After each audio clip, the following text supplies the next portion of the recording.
Good morning. Today we'll be talking about suicide prevention, understanding the signs and seeking help.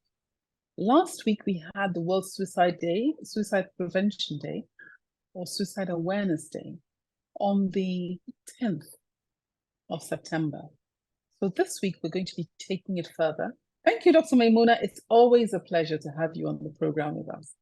Thank you, ma'am. Good morning, everyone.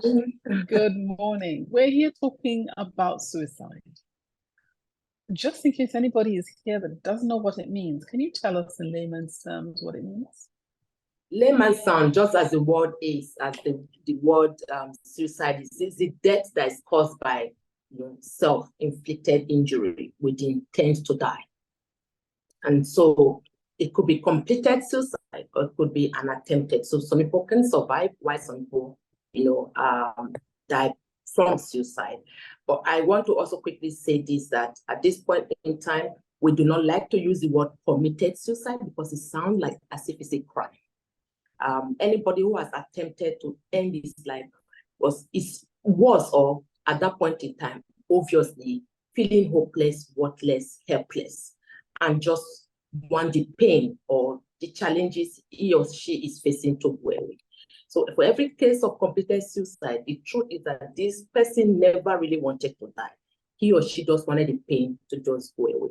Of course, it ended up in suicide. So suicide is a serious public health issue that doesn't only affect the members of the family of this individual that has taken his or her life, but of course, the colleagues, the friends, and the general society.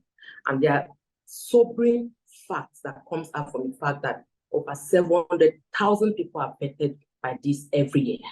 Over 700,000 people. That's almost a million. Yeah, and for every 40 seconds, somebody somewhere is dying of suicide. In every 100 deaths a year, one of those persons must have died from suicide. And it will be clear for everybody to understand that young people are very vulnerable, especially the ages of 15 to 29.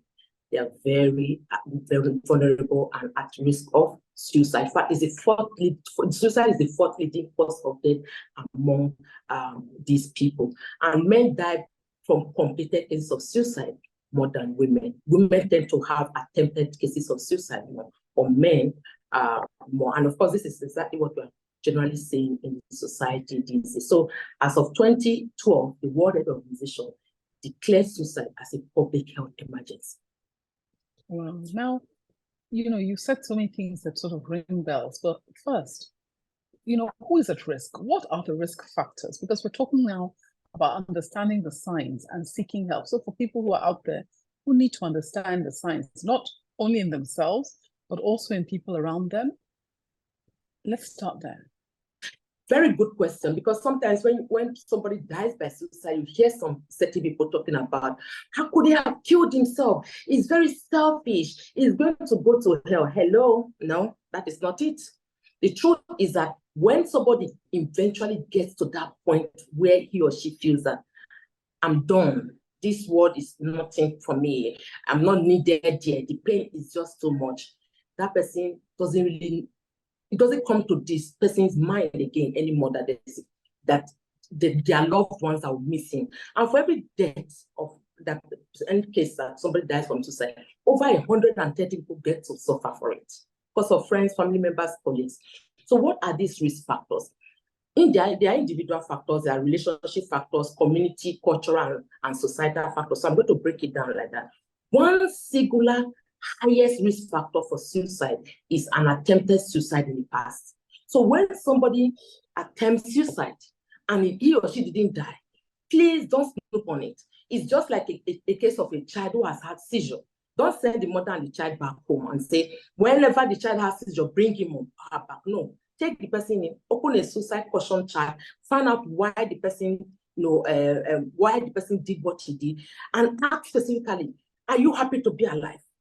Now that you survive, is it okay by you? Are you happy? Some people will tell you, no, they are not happy. That is a sign. Some people will tell you, yes, they are happy, but you still have to watch it. So the highest risk factor completed case of suicide is a previous history of suicide attempt. Then, of course, people that have mental health challenges like depression, schizophrenia, anxiety, and this is also ranked high in the risk factor chart. Another risk factor is long-term pain or disabling or terminal illness. So debilitating illness, pain, end-stage cancer, that is also, very, emotionally draining financially and all that. Then, of course, if somebody is expressing feelings of hopelessness, or somebody has legal or money issues, don't just trivialize and say, Nigeria is also owing now. That is Nigeria. This is an individual. So money or legal issues, that could be a risk factor. Violent or impulsive behavior. So when you have that friend that like, leave him or leave out, this person is always like this. No, impulsivity. Somebody with anger issues, that person is also at risk. Then people that take substances, alcohol, other substances, when they're in that state, they don't even know what they're taking, especially scholos that you are seeing these days, that they'll be hitting their head after they finish taking it. They could actually, harm themselves. And somebody that has access to self-harm methods like firearms, medication, insecticide, Dr. Pam, suicide is very high among doctors, because when the doctor is carrying medication, injection, nobody's going to ask why are you taking those medications, because they can actually harm themselves. Then relationship factors, somebody with a history of physical, emotional, or sexual abuse, or neglect, or even bullying. So you say this domestic violence issue, or somebody that has just been served breakfast. That's the word that Gen Zs and millennials and the alpha generation use. If you have relationship problems, somebody, your boyfriend has broken your heart, or your girlfriend, so you have been served breakfast. That when that person does take an irrational decision and end it all. So you have to also check up on those people. Then loss of relationship through breakup, like what I said, divorce or death. Then of course, a family issue of death by suicide. If somebody has died in the family by suicide, that could be it. Then, of course, social isolation and lack of support. You saw what COVID did to us. Isolation, all those lockdowns, that was a mess. Then when you now come to cultural, community, and societal factors, they're talking about, people that have this cultural hold, like the Asians. There's that norm that their values, that if you break those values, they thought you do this, what we call honor suicide. I'm like wondering, like in Japan, there's a forest where if you have committed or you just feel everything is lost, you walk into the forest, that means you are going to kill yourself. That I don't know. In Nigeria, we are still, to an extent. We don't have that. Yes. Don't have that. Yeah. So that's some cultural goals, some cultural religious beliefs that suicide is a noble option to resolving a personal dilemma. Those are some of the things that we can look at. And of course, the society, when they lack access to healthcare services, especially mental health and substance abuse treatment. Though we have those things, but they are not enough. And out-of-pocket payment is much more than, which is over 70%, much more than what people can just, go in. Our HMOs, even if they have mental health services, it's still quite limited. And not all HMOs and the health insurance scheme covers it. So those are some of the community, cultural, and societal factors, including our relationship and individual factors that make people prone to be at risk of suicide. Now, how about, because we don't have much time, so I want to dive straight into it. How about seeking help? How easy is it for people to seek help? Where can they seek help? You mentioned the issue of talking about committing suicide. Is suicide still a crime? Because it was a crime before, is it still a crime? Do you understand? So these are some of the factors that, some people can even have had somebody who has committed suicide in their house or attempted it, and they don't know where to go for help because they're afraid. Yeah. So the first rule about, access to care and access to, because the theme for this year, which has been a triennial theme, is creating hope through action. And that is what we are all doing now. Giving hope, strengthening advocacy, letting people know where they can access help and all that. A lot of times there are warning signs. In fact, suicide is said to be 100% preventable, and there are warning signs. So if somebody is planning or even going towards that route, like somebody telling you, now if I die, I know people will not cry, people will not kill. That is a warning sign. Or somebody who has always been holding on to a Lamborghini, Bugatti, all those kind of cars, or LV bags, or Hermes bag. All of a sudden, say, Dr. Pam, that bag come and take this bag. Start dashing out things. Those are warning signs. change is what we should look out for. Change in attitude, change in mood, change in sleeping pattern, change in eating pattern. Those are things that we should watch out for, whether they have increased or they have decreased. It could be some of the things that the person is going through. Of course, issues with regards to substance abuse. Are we planning their own death? So access to care. The truth is that mental health services are available in Nigeria, even though they are not enough. They are not enough. We are highly depleted. And of course, with the Japa syndrome is even worse. We still have one psychiatrist to 1 million Nigerians. We still have one psychologist to 100,000 Nigerians. So there's that paucity of human resources that are there. But services that are available, that are there. The first rule is for us as individuals to create an enabling environment and safe spaces for people that are dealing with challenges to be able to speak up and speak out. Because when we normalize mental health conversations, it's easy for people to seek for help and, of course, encourage help-seeking behavior.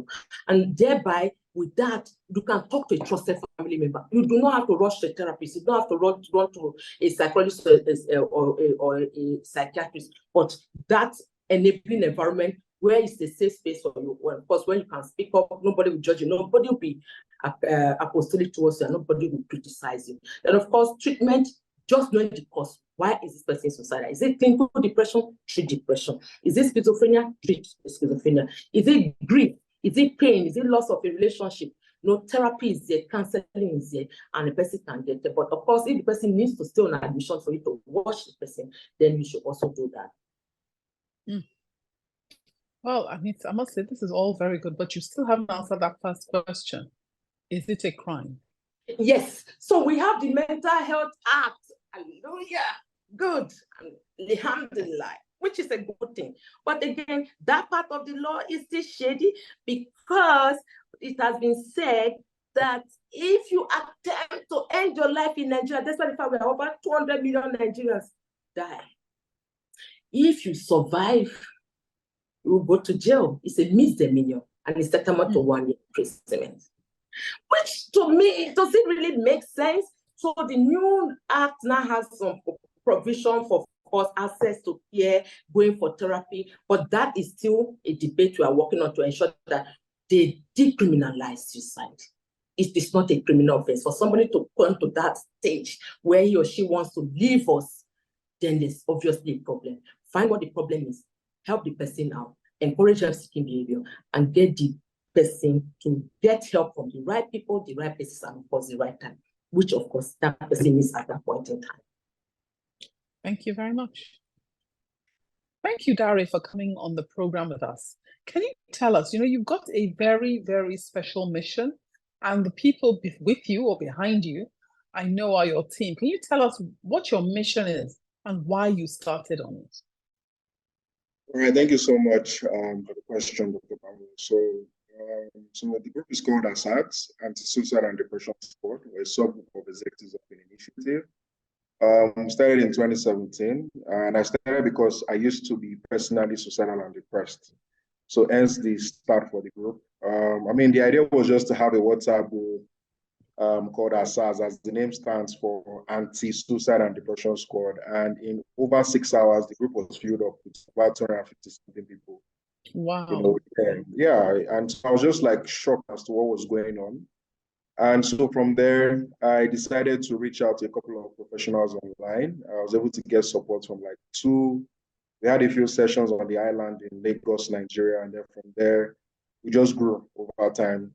So right now we have 4 of this forum that has over 1,000 participants from different parts of the world. We also have over 300 people in our WhatsApp community. We've been able to help over 2,000 people in the last 6 years. We have. When you say help them, how do you help them? Okay, so what we do is we have the following activities, which I'm going to talk to you about. We have a team called ASAD listeners. So they are not mental health professionals. They are mental health first aiders. So what we do is we have a record system to keep track of cases. Maybe if someone is suicidal, someone is homosexual, or whatever it is that they're dealing with. And then we're able to use a couple of, mental health first aid tips to make sure that they're good. Then extreme cases are then referred to the professionals that work with us. We have access to some of them that are local and foreign mental health professionals that decide to support the cause, basically. Then aside from that, we also have the free mental health training that happens every second Sunday of the month. And then we also have our virtual. Is that online? Yeah, that's online. Okay, so just follow our social media. Okay, because as we're speaking now, I think you've mentioned a number of things people want to, people who are listening, they want to join in with. First things first, the fact that you're doing this, is there a way that if people want to support you financially or whatever, is there a number they can call? Yes, there is. They can also check our website. There are numbers they can call if they want to support as well, if people are led to. But once they go to our Instagram page at Asad_ADS, there's a GoFundMe if you want to. Just join the Telegram community, basically. Okay. I know what I'm about to say it's not something that people will believe. I think people should join our event to see what we do for this support. Don't just support me because I said so. See what we do. Have an experience with. Okay, so that's the next one is how can we join your how can anybody who wants to join your mental health day or something, how could they link up with you? So they can also just check our social media handles, right? It's not easy to get into the team because when you deal with stuff like this, people are not serious. So I'm very strict about our processes to join our team, even just to volunteer. You will sign a form that will take you almost 30 minutes. You'll still be interviewed, and you still have to go through a series of processes before you get in, basically, because you're dealing with people's mental health, just like Dr. May said, every 40 seconds someone is dying. We need people that are serious about the cause. We are very structured. We work virtually. Our volunteers are in different parts of the world. And, yesterday was really emotional. We had different speakers come from different parts of the world and over 150 people joining. So the major focus is the free mental health training that happens every second Sunday, our physical and virtual support group session that happens now. For this support group, everyone signs a non-disclosure agreement. What that means is that whatever we say in those sessions cannot be said outside. We're very strict about those things. We keep our records so that people feel that's safe. great. That's yes. Great. Yes. That's important. So if anybody is out there, they're feeling low, they're feeling down, they're saying, this anti-suicide, anti-depression squad, something that they think might pick them up. How can they reach out to you? So just go to www.asabs.com.ng or check our social media page, whether LinkedIn, Facebook, Instagram, Twitter. Click the link on the bio. You can join the Telegram community or click the link that says Asad's initial contact form. So you fill that form and someone from the team will reach out to you. Basically, you also have access to the mental health professionals. Those are paid services. We don't collect money. You just reach out to the mental health professionals and you reach out to them. We're also going to be having an event some days time, 40 days from now, right? Just telling people, we're going to call it the therapist. Let people know and connect to therapists basically as well. So people can still sign up.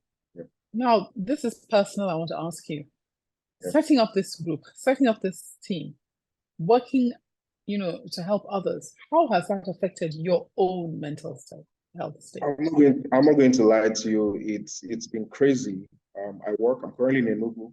I'm a center manager here in oncology in Enugu here as a project manager.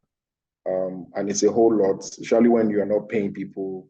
But my faith is a big part of what I do. God has always provided. We've never applied for foreign grants, just doing it. I'm just more concerned about people getting help. I know what it's like to be in that dark space, and I just want to help people.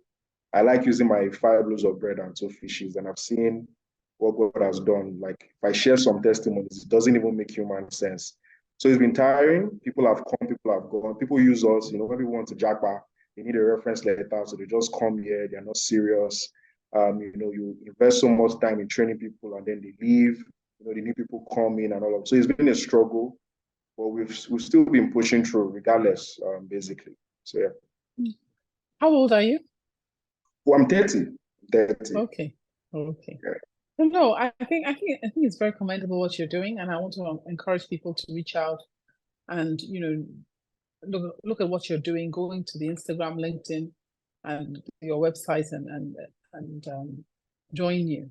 Particularly all those young people out there. I think anybody who can make a difference in their own lives or in other people's lives should do so. Dr. Maymunah, we have some people talking, we heard something called copycat suicide. What's that? So yeah, copycat suicide, which is also known as wither effect, is an imitative suicidal behavior that occurs after exposure to another suicide. So a publicly reported case of somebody who is influential, is celebrity, and then, you now see people now becoming, going to take my life. Who am I when this person could do this, and this person did that, and and this is where the media plays a very significant role. One of the major preventive factors for managing or preventing suicide is media to report suicide cases responsibly. Responsibly in the sense that you don't have to say XYZ went to Yasikira shop, who lives at 5 to 7 Mushin Street. Those details are too deep, because if you say who the person was, where the person lives, and where the person went to get the weapon, whether it is insecticide or even using a very common Nigerian insecticide we have this, which is not usually the case, but that name has just been, I'm just wondering how the company is dealing with all that damage control. Is, you are also exposing a lot of people that are sitting on the fence. And so they now know where to go, know how to assess it. And so reporting suicide cases responsibly is a very important role that the media must take in. 3 years ago, I think, before COVID happened, we did a media training for how to report suicide cases responsibly. And a lot of newspaper, online, offline blogs came in for us to train them. So it's very good. And what Dare is doing is great because we need a lot of diaries in our space. Why do we need a lot of diaries in our space? In the mental health ecosystem, we can't do it alone. We need a lot of people that can help us, the advocates, experts, partners, and these are the causes that people should actually pay attention to, support them with time, support them with money and all that. When he talked about us, I had to go to my mail. I said, I think I've seen that mail, because not all my mails that come, it's not me that handled them. So I said, yeah, they don't send that they have something to do, but of course, one thing or the other keeps coming.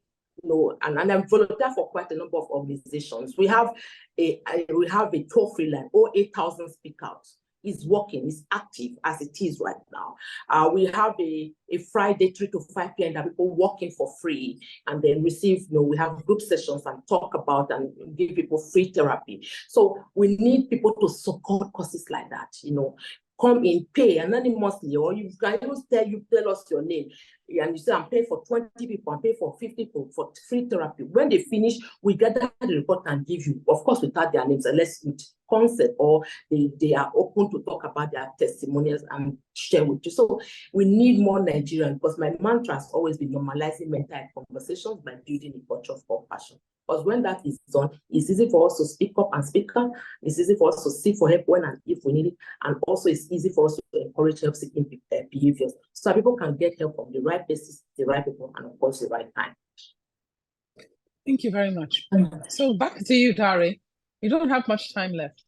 So you said how you encourage people to seek help. Do you have any last words for our listeners around that area of seeking help? Yes, I think this program is very innovative, and I just want to encourage anyone listening that is sad, suicidal, or maybe they would like to even join the platform, that please just reach out. Do not take your life. There's so much you have to do. There's so much offer that you have to this world. There's a reason why you were born at this time to do something. So please speak out, reach out to platforms. Please feel free to reach out to us. If you want to volunteer, you can. You can also just follow us, join our free events, and just get the help that you need. Please do not take your life. And I wish you all the best, basically. So, yeah. Thank you so much. I think that was very important. Dr. Maymunah, do you have any last words for our listeners? Yes, to everyone out there, no matter the challenges you are facing, no matter the issues you are facing, just know that you are not alone. We are all in this together. There are options, suicide shouldn't be the option. There are options to staying alive. So please seek help. Encourage anybody that is in your circle to also seek help if and when they need it. Because together we are creating hope through these collective actions. Thank you for watching. Please like, share, and subscribe for new video updates.